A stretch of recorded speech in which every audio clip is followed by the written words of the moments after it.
जिस root word पर विचार करेंगे वह स्पर्श, इसे लैटिन में कहते हैं स्पेशियो, और इसका मीनिंग होता है टू सी। इसके पहले कि हम अंग्रेजी के शब्दों पर विचार करें, कुछ एक हिंदी के शब्दों पर विचार कर लेना आवश्यक होगा। जैसे कि स्पर्श से बहुत ज्यादा शब्द हिंदी में तो आए नहीं हैं, संस्कृत में शब्द हैं, फिर भी जैसे आपने सुना होगा स्पष्ट। तो कोई चीज को स्पष्ट क्यों कहते हैं, क्लियर क्यों कहते हैं? क्योंकि वो दिख पड़ता है, इसी नाते वो स्पष्ट होता है। वैसे ही एक दूसरा शब्द है स्पर्श, जिसका मतलब जासूस होता है। एक्चुअली इसमें हलंत नहीं होता है, ये स्पर्श का मतलब होता है जासूस। इसका प्रयोग लौकिक संस्कृत साहित्य में भी हुआ है, मतलब मॉडर्न, मोस्ट मॉडर्न में भी इसका प्रयोग अभी चलता है। अमरकोश में भी जासूस के जो पर्याय शब्द हैं उनमें स्पर्श का भी जिक्र आता है। तो ये जो स्पाई है वस्तुतः ये संस्कृत में स्पर्श है। स्पर्श चार बहुत सारे शब्द हैं, चर, चार, गुण, यथार्ह, वर्ण, स्पर्श। तो पहला शब्द जो हम देखेंगे वो है एस्पेक्ट। अब अंग्रेजी के एस्पेक्ट का क्या अर्थ होता है? अगर आप इस पर ध्यान दें तो यह प्रीफिक्स है ए, और एक्चुअली जो इंग्लिश में नॉर्मली प्रीफिक्स आता है ऐड, हम बाद में प्रीफिक्सेस पर विचार करेंगे। एक्चुअली इस पर विचार करना बहुत आवश्यक है कि प्रीफिक्सेस के अर्थ क्या होते हैं। संभवतः नेक्स्ट लेक्चर में हम उस पर विचार करेंगे, क्योंकि उनका अर्थ पहले समझना बहुत जरूरी है। तो स्पेक्ट, इसका प्रयोग कई प्रकार से अंग्रेजी में करते हैं। जैसे कोई पर्टिकुलर फेस या फैसेट, जैसे कि मान लीजिए कोई बिल्डिंग का क्या डायरेक्शन है, उसको भी एस्पेक्ट कह सकते हैं। एक पर्टिकुलर टेंडेंसी या फीलिंग जो आपकी है वो भी एक एस्पेक्ट हो सकता है। तो इस प्रकार से मतलब कोई चीज जो दिखाई पड़ी, किसी का जो फेस है, फैसेट है, डायरेक्शन है किसी चीज को लेकर के, जो एक आपका व्यू पॉइंट है, वो सब एस्पेक्ट के रूप में हो सकता है। जो कुछ भी कॉन्स्पिक्यूअस है तो उसको हम एस्पेक्ट कहते हैं। तो इस नाते हम इसको कह सकते हैं कि ये फैसेट है, ये एक प्रकार की पर्सपेक्टिव भी आप इसको कह सकते हैं। तो ये है ऐसा। नेक्स्ट वर्ड पर विचार करें, ऑस्पिसेस। नॉर्मली इसका अंग्रेजी में प्रयोग केवल इस फ्रेज में होता है, अंडर द ऑस्पिसेस ऑफ। यहां आप देख पा रहे होंगे कि अंडर द ऑस्पिसेस, जैसे आप किसी की देख रेख में हैं तो कहा जाता है you are under the auspices, और somebody is under the auspices of someone. तो आप किसी की देख रेख में हैं, मतलब आप किसी के प्रोटेक्शन में हैं एक्चुअली। तो यहाँ पे ये अर्थ कहां से आ रहा है, इसके पहले ये बताना बहुत जरूरी है। जैसे ऑस्पिशियस शब्द भी इससे मिलता जुलता है। खास करके हम कहते हैं कोई ऑस्पिशियस ओकेजन या ऑस्पिशियस मोमेंट की बात करते हैं। क्यों? Because it indicate success. तो हमेशा ऑस्पिशियस को इस रूप में एक बड़ा ही शुभ ऐसा अर्थ में इसका व्यवहार किया जाता है। वस्तुतः ये सब शब्द आए हैं शकुन शास्त्र से। शकुन शास्त्र क्या होता है? पहले ऑगरी, ये भी अंग्रेजी का टर्म है जिसका रूट अलग है, उस पर हम बाद में आएंगे।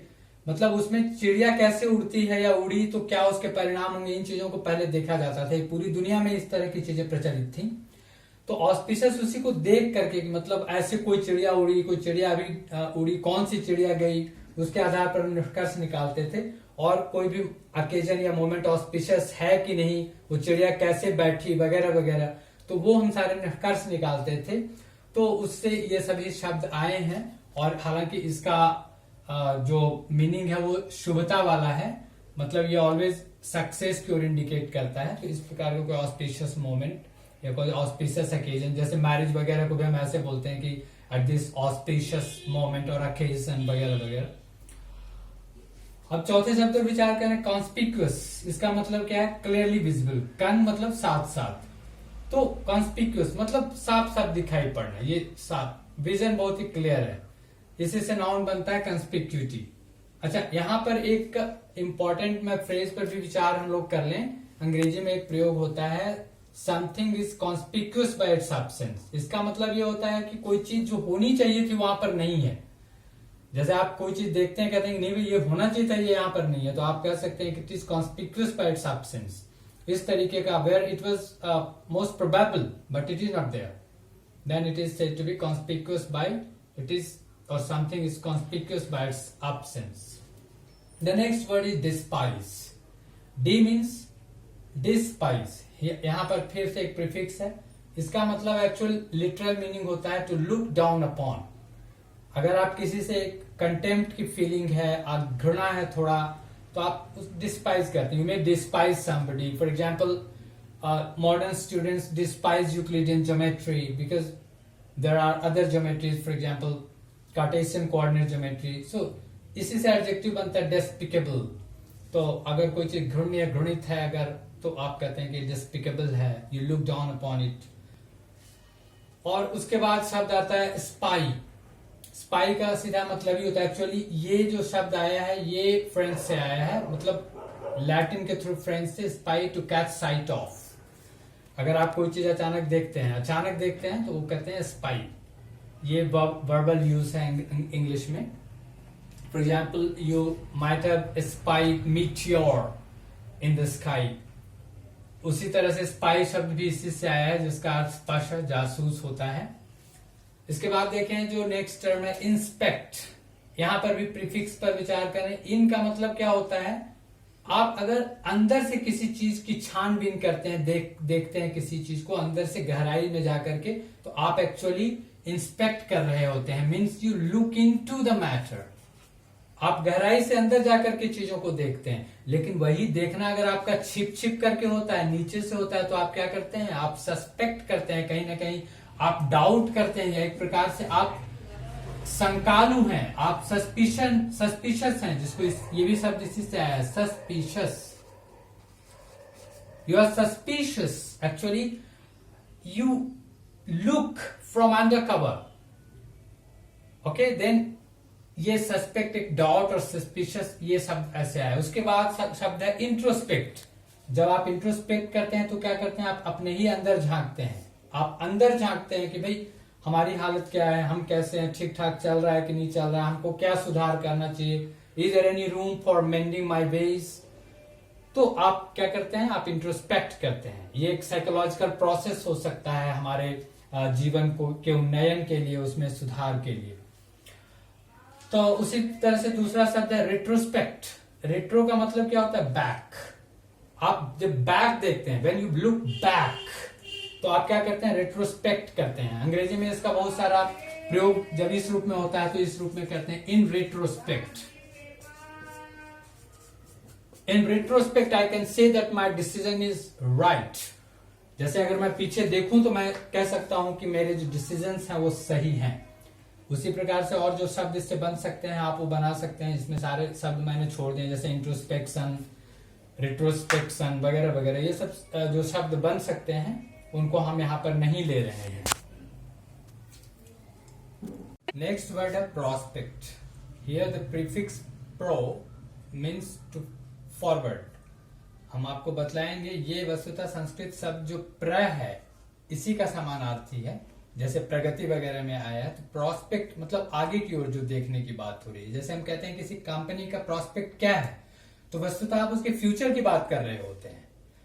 उसी तरह आप किसी व्यक्ति के भविष्य के बारे में, उसका प्रोस्पेक्ट क्या है, किसी इंस्टीट्यूशन का प्रोस्पेक्ट क्या है। उसी तरह दूसरा टर्म आता है प्रोस्पेक्टस।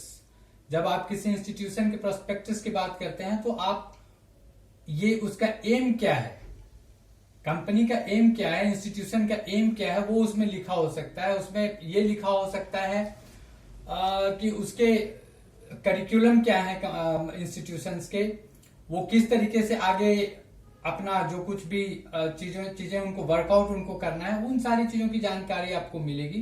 तो इस नाते वो प्रोस्पेक्टस होता है। अब नेक्स्ट टर्म देखें कंस्पेक्टस। कन जहां भी आता है उसका मतलब होता है साथ साथ, टुगेदर।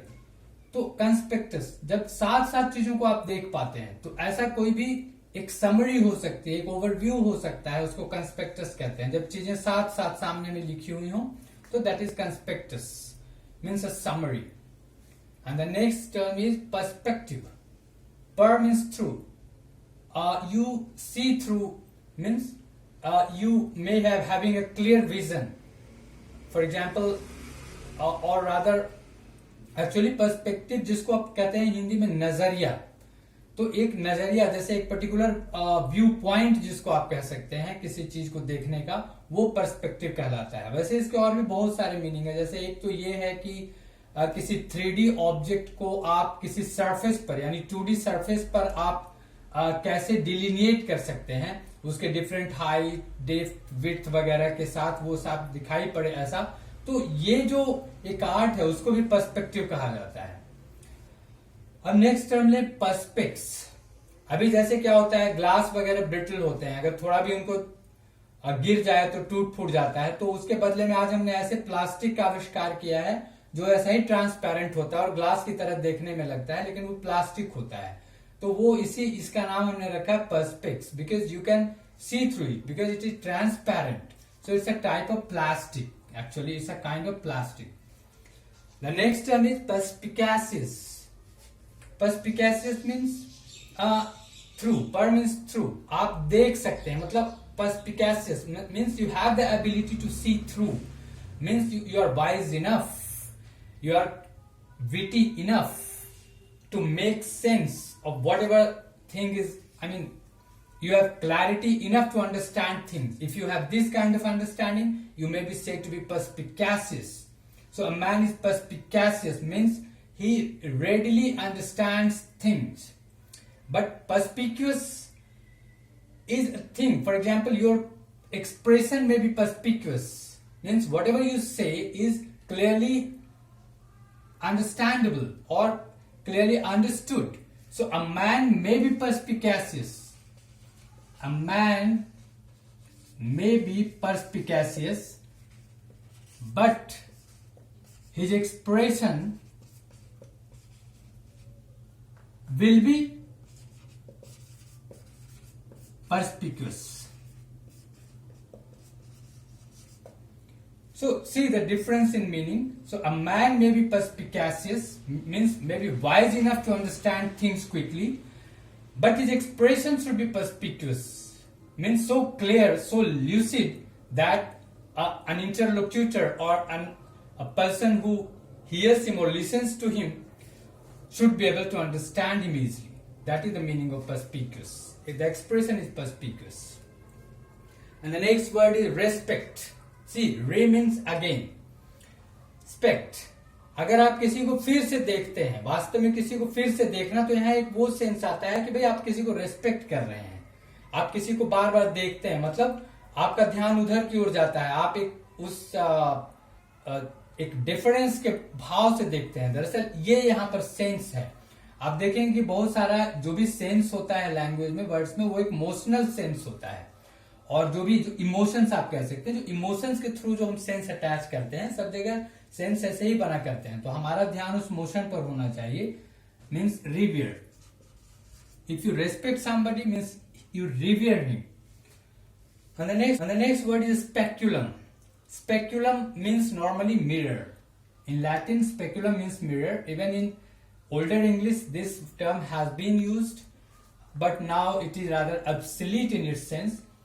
लेकिन आप देखेंगे कि जैसे स्पेक्युलर शब्द का प्रयोग फिजिक्स वगैरह में होता है। जैसे आपने देखा होगा कि जो रिफ्लेक्शन की जब हम बात करते हैं, किसी भी सरफेस से जब रिफ्लेक्शन होता है तो दो प्रकार का रिफ्लेक्शन होता है। जब मिरर का रिफ्लेक्शन आप देखते हैं, बहुत ही क्लियर रिफ्लेक्शन होता है। Why are you able to see your yourself rather your image in the mirror. तो इस तरीके के रिफ्लेक्शन को स्पेक्युलर रिफ्लेक्शन बोलते हैं। एक्चुअली दो प्रकार के रिफ्लेक्शन होते हैं, स्पेक्युलर रिफ्लेक्शन फिजिक्स में पढ़ा होगा आपने, और डिफ्यूज रिफ्लेक्शन। स्पेक्युलर रिफ्लेक्शन इसीलिए कहा जाता है क्योंकि ये क्लियर रिफ्लेक्शन होता है जो मिरर से होता है, तो उसी से ये स्पेक्युलर शब्द भी आया है। अब दूसरा शब्द है स्पेक्टर। स्पेक्टर का साधारणतः मीनिंग होता है एपेरिशन। एपेरिशन या इसको घोस्ट कह सकते हैं, भूत प्रेत जो होते हैं। ये क्यों कहते हैं? जैसे आप कहीं पर जाते हैं, अगर रात अंधेरा हो, अचानक आपको कुछ दिख पड़ा, आप कहते हैं अरे दिख पड़ा कुछ, तो यहां पर वो सेंस है, कुछ दिख पड़ा, तो इसी से ये घोस्ट का इसमें सेंस आया है, स्पेक्टर, कुछ दिख पड़ा। और नेक्स्ट टर्म है स्पेक्ट्रम। इसका भी फिजिक्स वगैरह में यूज होता है। आप जानते होंगे कि अब प्रिज्म वगैरह से जब कोई लाइट पास कराया जाता है, लाइट रे पास कराया जाता है, तो एक्चुअली ये वेवलेंथ के हिसाब से डिफरेंट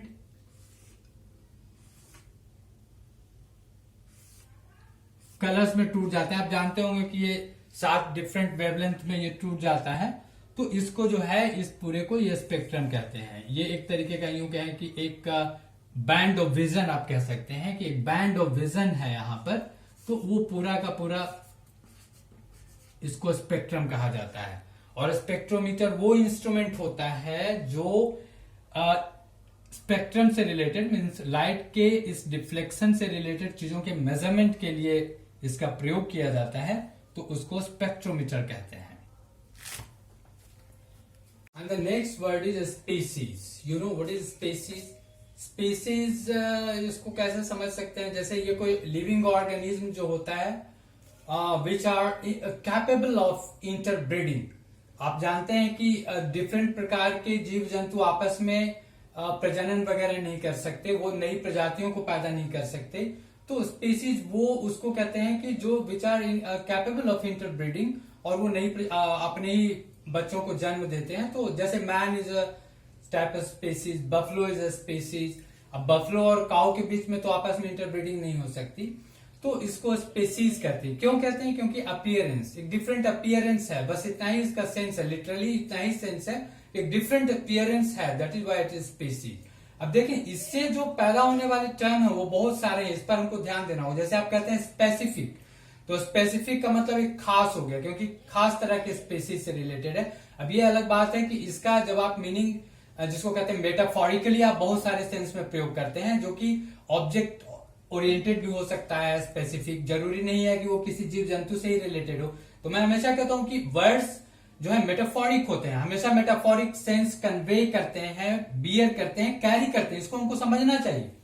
उसी सेंस में स्पेशल भी आता है। जब स्पेशल कहते हैं तो मतलब साफ है कि it is specific of some specific to certain species etcetera, or maybe metaphorically you may use it in a different way, of course, and so is the case with specification. The meaning is quite clear and I did not elaborate it. And the next word is specify, which is interrelated. Specify means to identify clearly, means it is visible enough and the clarity is enough, so you are able to identify clearly. This is what is the meaning of specify. The next term is spectacle. Spectacle, you know, spectacle is some scenery which is visually striking. Normally we use in the sense of the striking feature of something is called a spectacle. जब इसमें आप S लगा देते हैं तो ये क्या हो जाता है? चश्मा हो जाता है। क्यों? क्योंकि ये आपको साफ साफ इससे you can look through it very clearly, you can visualize something very clearly through it. Your vision is enhanced. That is why it is spectacles. So a piece of spectacles you wear whenever you have an impaired eyesight. And the next term that is coined by this word is spectator, जिसको हम कहते हैं अंग्रेजी में onlooker, देखने वाला, दर्शक, spectator. और उसके बाद शब्द है spectacular। अगर कोई चीज बहुत ही विजुअली स्ट्राइकिंग हो तो एडजेक्टिव हम बनाते हैं spectacular। ऐसे टर्म्स बहुत जगह बनेंगे, हम उन पर ज्यादा मैंने विचार नहीं किया है, तो आप देखेंगे कि 50 शब्द, इसमें बहुत ज्यादा शब्द ऐसी चीजों से बन सकते हैं। अब एक नेक्स्ट वर्ड है स्पीशियस, जो देखने में तो लग रहा है कि सही है, पर इसका जो अंग्रेजी में यूज होता है कि देखने में तो सही लग रहा है बट वो है गलत। तो एक मिसलीडिंग अट्रैक्शन, एक मिसलीडिंग अपीयरेंस वहां पर क्रिएट होता है, बट एक्चुअली कहीं ना कहीं वो गड़बड़ होता है। तो ऐसी चीजों को स्पीशियस कहते हैं। जैसे कोई चीज, कोई लॉजिक भी हो सकता है। अगर मेटाफोरिकली देखें तो लिटरली केवल उतना ही नहीं देखना है हमको, लिटरली मेटाफोरिकली जैसे कोई स्पीशियस आर्गुमेंट हो सकता है जो सुनने में तो लगे कि बहुत सही है लेकिन वो गलत है। जैसे कि आप में से बहुतों को लग सकता है कि माई होल आर्गुमेंट में be specious, may be. So the meaning is quite clear. And the next term is specimen. अब जब आप जानते हैं स्पेसिमेन को हिंदी में साधारणतः कहते हैं नमूना, जो लोगों के द्वारा शब्द जाना जाता है। जैसे आप किसी चीज का कोई, अब आप चावल बनाते हैं तो आप एक दो उसका हिस्सा उठा करके आप देखते हैं कि पका है कि नहीं। आप एक मुट्ठी में थोड़ा सा चावल लेते हैं, आप कोशिश करते हैं जानने की कि कैसा है, तो उसको हम स्पेसिमेन कहते हैं। वो क्यों कहते हैं? क्योंकि वो एक खास स्पेसीज का एग्जाम्पल के रूप में, आप किसी टाइप का आप एग्जाम्पल के रूप में आप यूज करते हैं, किसी इंडिविजुअल का, एनिमल का, स्पेसीज का, तो उसको स्पेसिमेन कहते हैं। और नेचुरली इसका ट्रोप के रूप में भी यूज होता है। जैसा मैंने कहा कि हर चीज को हम एक शब्द मीनिंग का विस्तार देते हैं, और इसको स्पेसिमेन का प्रयोग केवल स्पेसीज के ही सेंस में नहीं बल्कि कोई भी दिख पड़ने वाली चीज के लिए हम कर सकते हैं। तो इस प्रकार ये स्पेसिमेन हुआ। और हम आपको अगले लेक्चर में तो सबसे पहले ये बताना चाहेंगे कि प्रीफिक्सेस के क्या अर्थ होते हैं, क्योंकि बिना प्रीफिक्सेस के शब्द बनते नहीं है। और साधारणतया ये हुआ है कि लैटिन, ग्रीक आदि भाषाओं में जो मूलतः शब्द क्या है वो भुला दिए गए हैं, विस्मृत कर दिए गए हैं। केवल संस्कृत में ये सुरक्षित है। संस्कृत में धातु पाठ में समस्त रूट वर्ड सुरक्षित है, और जो भी रूट वर्ड होते हैं दरअसल मोशनल सेंस देते हैं। हम हमेशा ध्यान रखें, और उसमें प्रीफिक्सेस वगैरह लगा करके शब्द बनाते हैं। तो इस लेक्चर